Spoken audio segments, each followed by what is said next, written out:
You're all artists, every single one of you. And I mean it.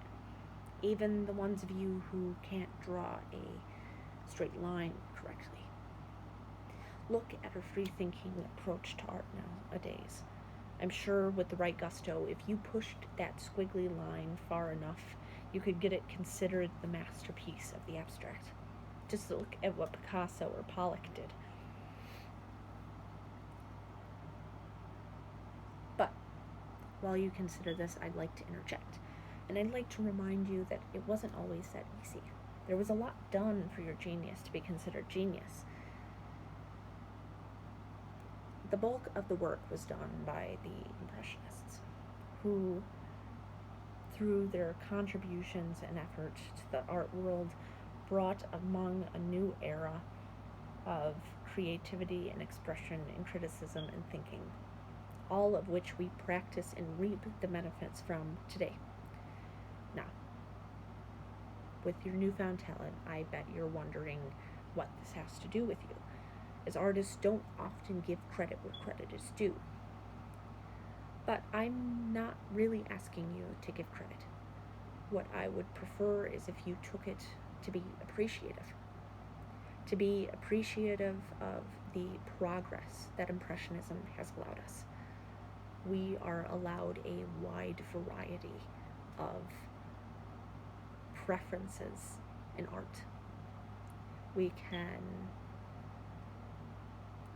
There is an outlet open for us. To not only use as an artist, but as a consumer.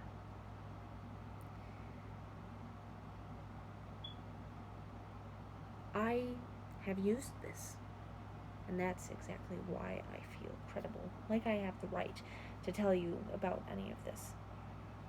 Not only has it helped me as an artist in how I approach my art, it's helped me as a consumer in how I approach other people's art, but also I've been studying it for so long that I feel it's right to talk about.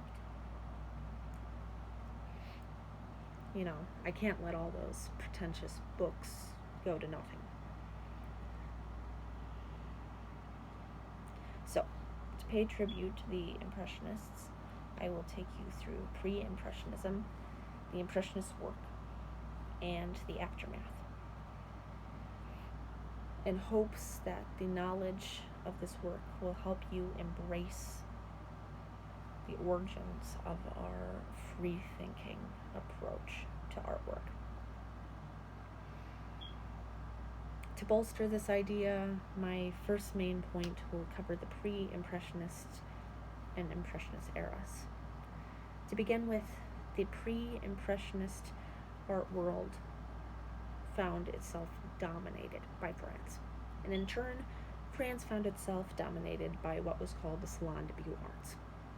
In her 2006 book, The Private Lives of the Impressionists, Sue wrote that for artists, the salon was critical. Since before dealers and small galleries, it was the only way of exhibiting their work, their reputation as an artist. Even Monet, an impressionist in 1882, called the salon the real battlefield. Art was heavily monitored, and only specific pieces, often with religious and historical scenes showing off the current teachings of Paris. This kept artists in a cycle of rejection and repetition. And this is what leads to the Impressionist movement. Pissarro, Monet, and Cézanne are all students of Suisse, who Rowe, in her 2000 book, Private Lives of the Impressionists, says is attached to the Academy with reasonable reputation. The problem is that the boys have found a new love of form and light, and a fear of what seems to be allegory. So the salon constantly refuses their entry. It isn't until 1863 as Dervin in his 1990 World of Art states that Napoleon III, upon seeing the refused art, decrees that the public should be allowed to judge themselves, leading to the sweetly named Salon of the Refused. Over the next 20 years, Impressionism booms all over the place. Art is no longer controlled by the institution. In talking about pre-Impressionism and Impressionism, I hope you've received the necessary context. Now that the ball is rolling, let's explain what this has to do with you. My next point will cover the aftermath and the aftermath's aftermath. As Francisco Salvi sums it up in a 2006 interview with Nancy Bacchus, Impressionism is at the root of all modern art, because it was the first movement that managed to free itself from preconceived ideas. From the dwindling era of Impressionism rose arts and crafts, abstract, line art, etc., all things that we do today. Meaning any artistic interest we take are descendants of that period. But it's mainly how that Salvi quote from the 2006 Bacchus interview ends that's relevant. And because it changed not only the way life was depicted, but because it changed the way life was seen.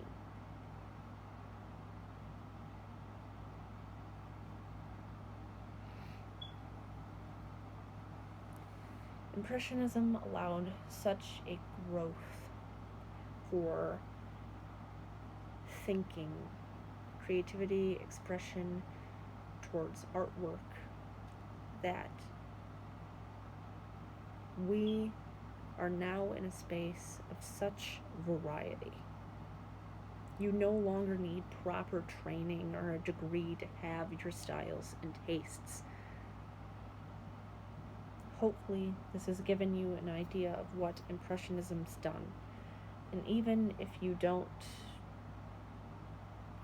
care about it or feel it, take this concept and appreciate society's progress by using it. Now that I've covered that, let's wrap it up.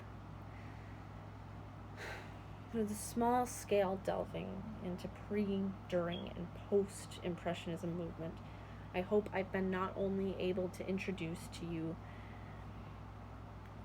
to, but help you comprehend their contributions to the art world. But not only their contributions to the large scale of things.